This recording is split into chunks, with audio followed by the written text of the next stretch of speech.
Que a paz do Senhor esteja conosco, todos abençoados por esta paz.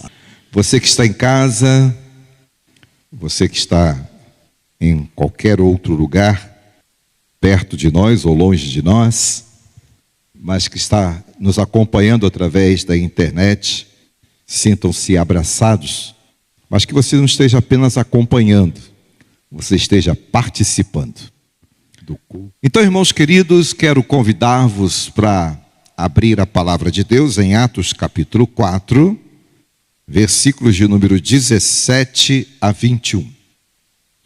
Vamos ler a partir do verso 17. Diz assim: mas para que não se divulgue mais entre o povo, ameacemo-los para que não falem mais nesse nome, ou nesse homem, ou no nome deste homem, para homem algum. Estão se referindo ao nome de Jesus. Para que não se fale no nome de Jesus para homem algum. E chegando-os, disseram-lhes que absolutamente não falassem, nem ensinassem, ou seja, não pregasse nem ensinasse no nome de Jesus. Porém, Pedro respondendo, disse: julgai vós se é justo diante de Deus ouvir-vos antes a vós do que a Deus, porque não podemos deixar de falar, não podemos deixar de pregar do que temos visto e ouvido. Mas eles ainda ameaçaram, não achando motivo para os castigar, deixaram-nos ir por causa do povo. Por quê?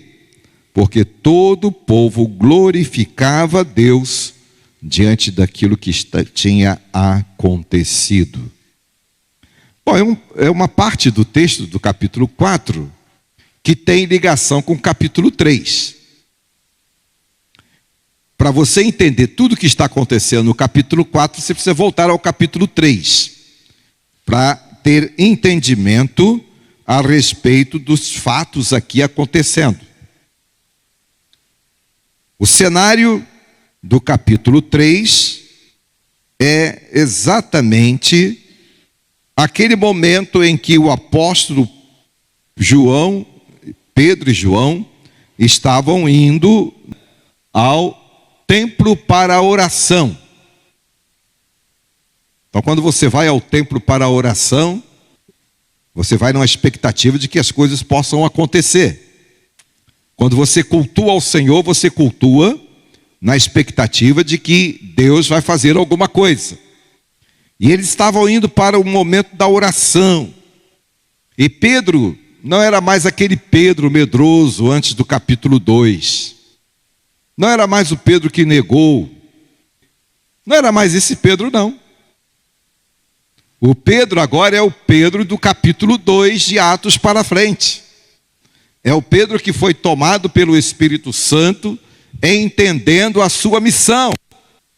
Por isso o tema da mensagem desta noite é resistência espiritual. Então, Pedro tinha uma missão. E aqui ele está acompanhado de João. E quando ele entra no templo, quando ele chega ao templo para a hora da oração, estava sentado à porta do templo o homem que mendigava e que já estava ali já há muito tempo. E aquele homem olha para Pedro e para João, esperando e na expectativa de receber a esmola, o valor, que por acaso cada um que ali passava depositava ali junto dele. E naturalmente ele estendeu a mão pedindo a moeda, pedindo a esmola. E Pedro e João responderam o quê? Você se lembra? Não tem o quê? Prata. Não tem o quê? Ouro. Não tem o dinheiro, mas tem algo muito maior do que isso. Algo muito mais precioso. O que tem para apresentar a você é Jesus. E em nome de Jesus, você levanta, fica de pé e anda. E isto ocorreu. Aquele homem foi impactado, porque ele olhava para as pessoas, aquele que estava ali mendigando, esperando moeda, esperando o dinheiro, esperando a esmola. Então Pedro disse: olha para mim, o que tenho é isto aqui, Jesus. Levanta, fica de pé. E o texto diz lá, capítulo 3, que ele ficou de pé e, junto com a multidão, glorificava ao Senhor. Então foi a cura daquele que mendigava à porta do templo chamada Formosa, o capítulo de número 3. Então todo este acontecimento do capítulo de número 3 vai ter consequências no capítulo de número 4, que é onde estão os versículos que acabamos de ler. Mas vamos lá, continue com a sua Bíblia aberta e olha para o versículo de número 1, do capítulo 4. No versículo de número 1 até o versículo de número 4, Pedro está no templo. Depois de todo acontecimento do capítulo 3, ele está onde? No templo. Foi para lá que ele estava indo. Ele está no templo. E o que ele está fazendo no templo? Ele está ali ousadamente dando testemunho da sua fé. Falando da fé. Ensinando. Pregando. Anunciando. O Jesus que tinha acabado de fazer maravilha na vida daquele homem que estava sentado lá fora. Agora ele está aqui no meio de vós. E enquanto ele estava dando testemunho ali da sua fé, ele é tomado pelas autoridades e preso. As autoridades judaicas, versículo de número 2, ficaram ressentidas. Ressentidas pela popularidade de Pedro e João. E muito mais ainda, ressentidas diante da pregação a respeito de Jesus, que eles tinham rejeitado, que eles tinham maltratado, que eles tinham pregado na cruz, e que nem acreditavam que ele havia ressuscitado. Ficaram ressentidas, porque os apóstolos ensinavam e pregavam a Cristo. Nós precisamos, à luz de Pedro e João, diante da circunstância em que somos confrontados quanto à nossa fé, sermos resistentes espiritualmente para não deixar de cumprir a nossa fé. Devido ser tarde, porque a Constituição não permitia julgamento à noite, eles foram presos. Os apóstolos, então, são detidos até o dia seguinte. E no dia seguinte, então, começa o julgamento. Versículo 4 até o versículo número 15. Inicia o julgamento. No dia seguinte, as autoridades estão reunidas, versos 5 e 6. Estão aí nomeados os que estavam lá reunidos.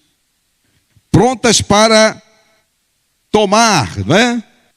A acusação, ou tornar a acusação válida contra os apóstolos. Acusar os apóstolos de estarem perturbando. E o versículo de número 7, eles fazem a pergunta: com que poder e em nome de quem fizeste isto? Olha, interessante que eles estavam percebendo que havia algum poder, porque o homem estava de pé. Então, o que se manifestou ali foi algum poder. E como eles conheciam Pedro e João e sabiam que eram pessoas idólatras e não acreditavam que eles tinham aquele poder, e na realidade eles não tinham mesmo, então eles perguntaram a outra parte da pergunta: e em nome de quem?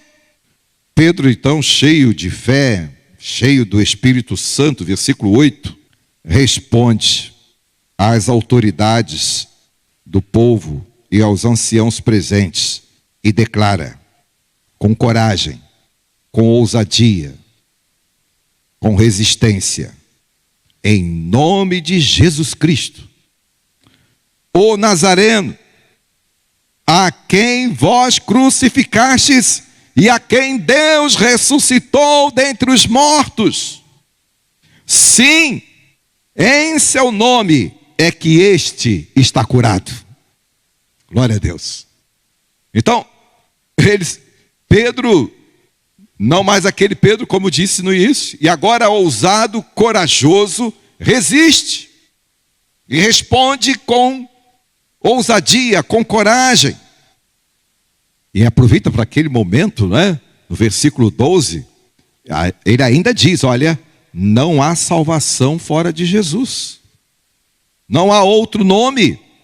Versículo 13, irmão, nós podemos notar aqui a intrepidez de Pedro e de João, né? A coragem diante daquelas autoridades. Resistir às autoridades que tentavam calar a sua voz e o cumprimento da sua missão. Versículo 14, nota-se que o homem estava verdadeiramente curado. Ele estava ali no meio deles, de pé.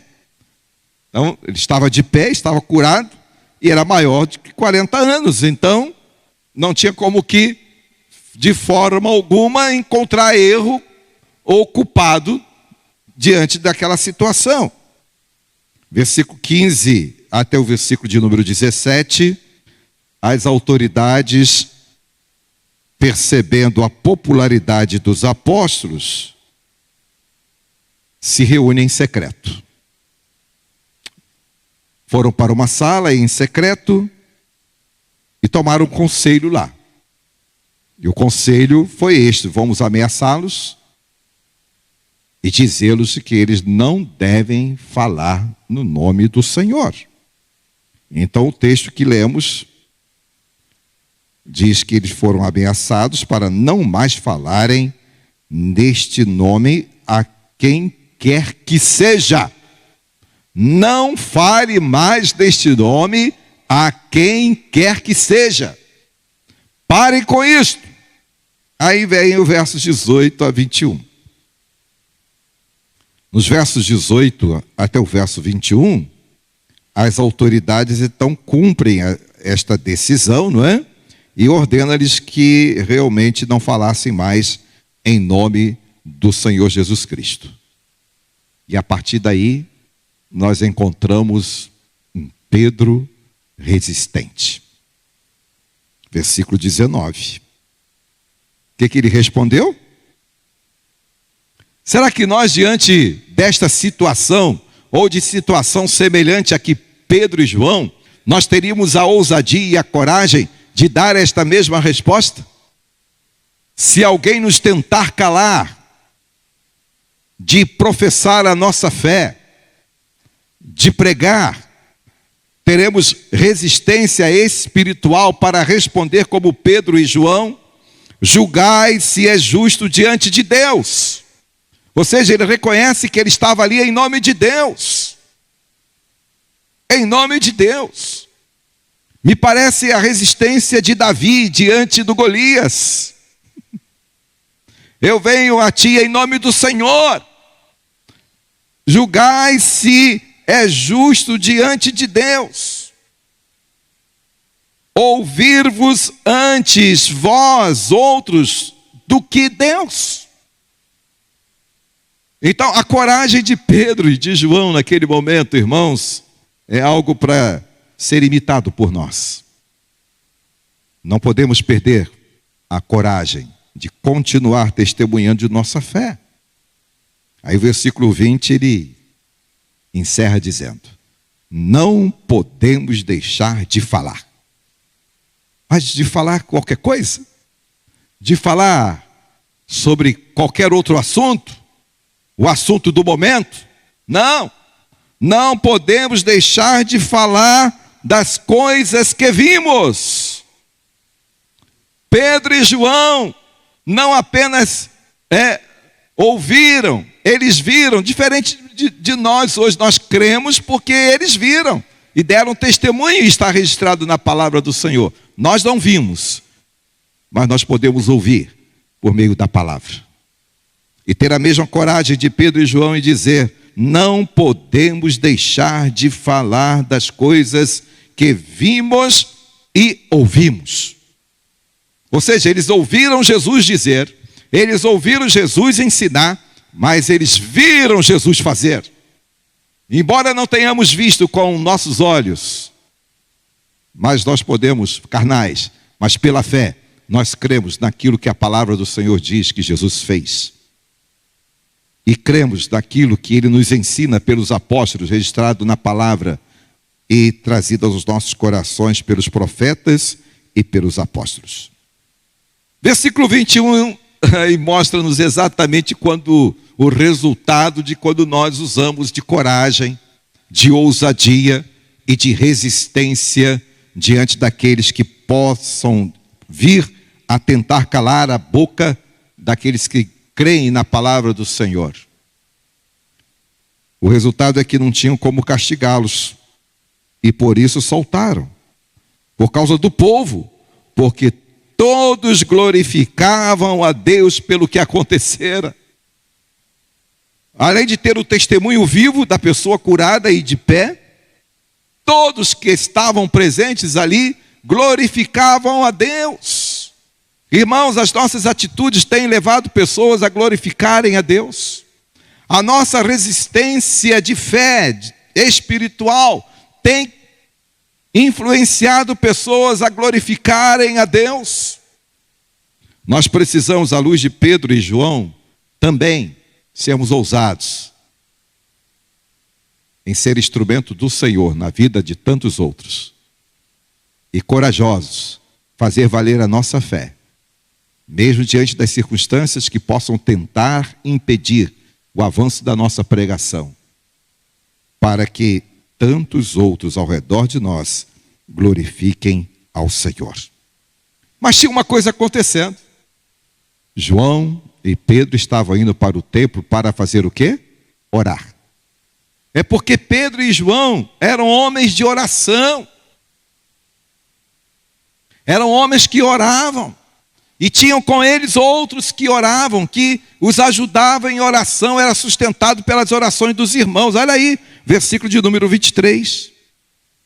Os apóstolos então dão testemunho aos irmãos, dizendo do que havia acontecido, e dito aos principais dos sacerdotes e aos anciãos, versículo 24, e os irmãos então unânimes glorificavam a Deus, verso 29, vai lá no 29, e oravam dizendo ao Senhor: agora, Senhor, olha para suas ameaças, ameaças desses homens que tentam fazer a igreja calar.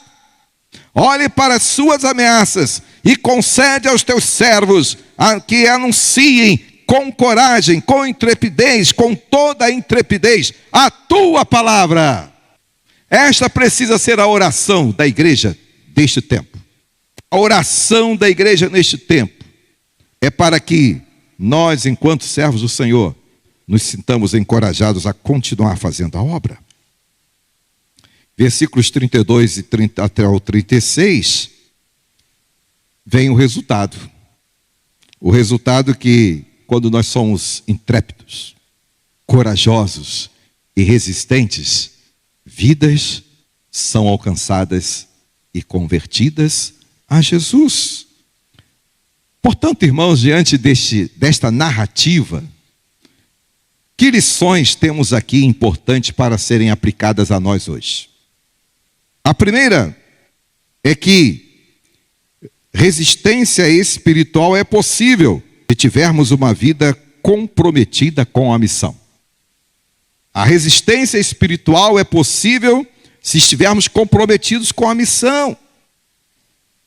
Mateus capítulo 28, verso de número 20 diz: obedecei a tudo que ordenei. Devemos obedecer a tudo que o Senhor nos ordenou e ensinar outros a obedecer. Então, à medida em que nós temos compromisso com a missão, nós nos tornamos resistentes. Em segundo, se a nossa vida, enquanto homens de Deus, mulheres de Deus, igreja do Senhor, resistentes espiritualmente, forem compostas de pessoas e vidas encorajadas com o resultado do seu trabalho, encorajadas a continuar por ver o resultado do trabalho. Por que que Pedro e João se sentiram encorajados ali, porque o resultado estava ali. O homem estava curado, o homem estava de pé, e a multidão glorificava ao Senhor. E por isso eles se sentiram encorajados a responder àquelas autoridades que eles iriam continuar pregando o Evangelho do Senhor. Vidas encorajadas com testemunho, né, do seu trabalho. João capítulo 15, verso 2, diz que nós precisamos apresentar ao Senhor os nossos frutos, os frutos do nosso trabalho, sermos varas que produzem frutos. Em terceiro, vidas resistentes. São aquelas que não se curvam diante das ameaças de ser calado no seu testemunho de fé e convicções espirituais. Então, estas são vidas resistentes. Eu preciso e você precisa, você, meu irmão que está em casa, você que me ouve ou vai me ouvir em outro momento, vai ouvir esta palavra, a voz de Deus por esta palavra. Nós, enquanto crentes deste tempo, não podemos deixar de falar. Não podemos deixar de testemunhar. Não devemos ficar amedrontados diante de qualquer circunstância, mas continuar falando do que temos visto e do que temos crido naquilo que Deus tem feito, na igreja dele. Na igreja dele, como está aí a experiência de Pedro e João. Vidas prontas para pagar o preço da sua obediência. Haverá resistência se estivermos prontos a pagar o preço.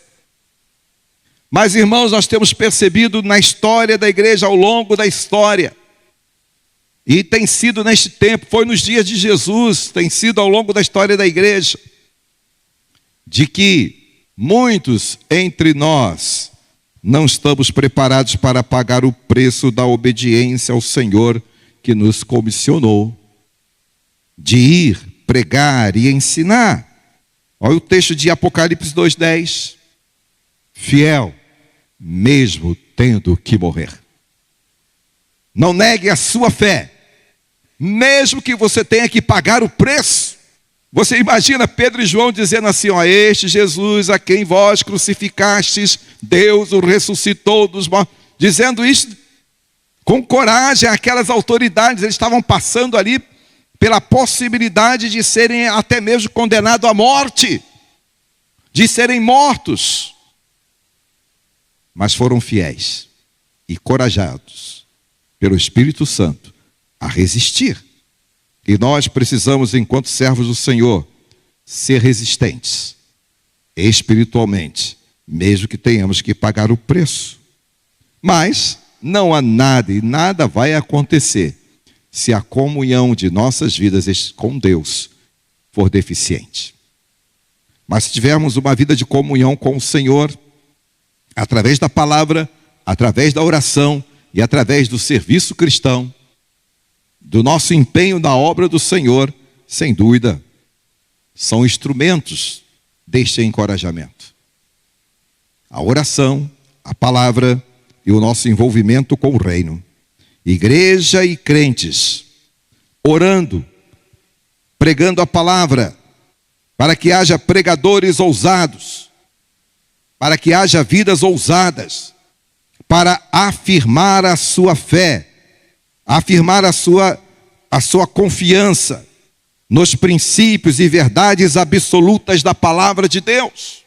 Nós precisamos, neste tempo que estamos vivendo, neste século, encontrar crentes que firmem a sua fé e defendam os princípios da verdade absoluta da palavra de Deus. A partir da oração, do conhecimento da palavra e da sua comunhão com o Senhor. Fazendo isto sem cessar. 1 Tessalonicenses 5:17. Com estas lições, irmãos, vamos concluir. Nós concluímos, portanto, que todos nós, crentes, fomos alcançados pela graça de Deus. Ou não? Se não foi, precisa se converter. Todos nós, crentes, precisamos ter a convicção e a certeza de que fomos alcançados pela graça do Senhor. Pedro e João tinham esta convicção, por isso ele falou: nome do Senhor Jesus Cristo, que morreu e ressuscitou para a nossa salvação. Em nenhum outro há salvação. Eles tinham a certeza de que foram alcançados pela graça do Senhor e por isso puderam dar testemunho ali diante daquelas autoridades e serem ousados. Então, se você tem esta certeza de que foi alcançado pela graça do Senhor, não há dúvidas. Você terá compromisso e será fiel. Aqueles que foram alcançados pela graça do Senhor têm o compromisso e fidelidade com a palavra de Deus. Portanto, todos nós, crentes em Cristo Jesus, precisamos, na dependência do Espírito Santo, ser cumpridor da missão de pregar e testemunhar da fé. Todos nós, crentes, devemos estar preparados para pagar o preço, qualquer que seja o preço, por causa do nome de Jesus. Não é por causa de você, não. É por causa do nome de Jesus. O próprio Jesus disse que nós passaríamos por todas estas coisas por causa do meu nome, disse o Senhor. Alegrai-vos nisto. O nome de quem nós testemunhamos. Apocalipse capítulo 2, verso 10. Tereis tribulações por 10 dias, ou seja, por um tempo. Esse tempo é o tempo de Deus. Mas haverá o tempo do refrigério. E se haverá o tempo do refrigério, ser fiel. Mesmo que você tenha que pagar o preço, cumpra a sua missão. Jesus, irmãos, é o nosso maior exemplo. Filipenses 2:8. Foi fiel ao Pai até a morte e morte de cruz. Jesus é o nosso maior exemplo. Mesmo diante das circunstâncias, ele também, assim como Pedro e João e tantos outros, o próprio apóstolo Paulo, depois de convertido, passou por momentos difíceis também, mas corajoso continuou, avançou, porque Jesus também passou por isto, mas foi fiel, até o fim, até a morte, e morte de cruz, Filipenses 2:8. Todos nós crentes, precisamos resistir, assim como Pedro e João, e responder sempre, irmãos, sempre. Responder sempre diante de qualquer circunstância. Não posso deixar de testemunhar daquilo que creio nas Escrituras Sagradas. Amém? Seja essa a tua resposta. A sua resistência espiritual diante de um mundo corrompido e pecador, que tem, de alguma forma, tentado ao longo da história impedir o avanço da pregação do Evangelho. Mas nós, enquanto crentes em Cristo Jesus, devemos nos manter resistentes, assim como Pedro e João e tantos outros, e não negando a fé, mas continuar avançando na pregação do Evangelho. Que o Senhor abençoe a minha, a vida dos irmãos e a vida de todos nós, Igreja do Senhor neste século, Brasil e no mundo e nas nações ao redor do mundo, firmes na pregação do Evangelho e respondendo como Pedro e João, não podemos deixar de falar. Que o Senhor nos abençoe. Amém. Deus querido, muito obrigado por tua palavra. Obrigado, Deus, pelo testemunho dos teus servos do passado, que foram resistentes, ó Deus, e encorajados pelo teu Espírito, puderam, ó Deus, diante das autoridades, com ousadia dizer: não podemos deixar de dar o nosso testemunho. Que nós possamos, ó Deus, avançar com esta mesma certeza, E diante de qualquer circunstância no presente ou no futuro, não sejamos, ó Pai, intimidados, mas com coragem possamos avançar na pregação da Tua palavra. É o que pedimos, em um nome santo de Jesus. Amém.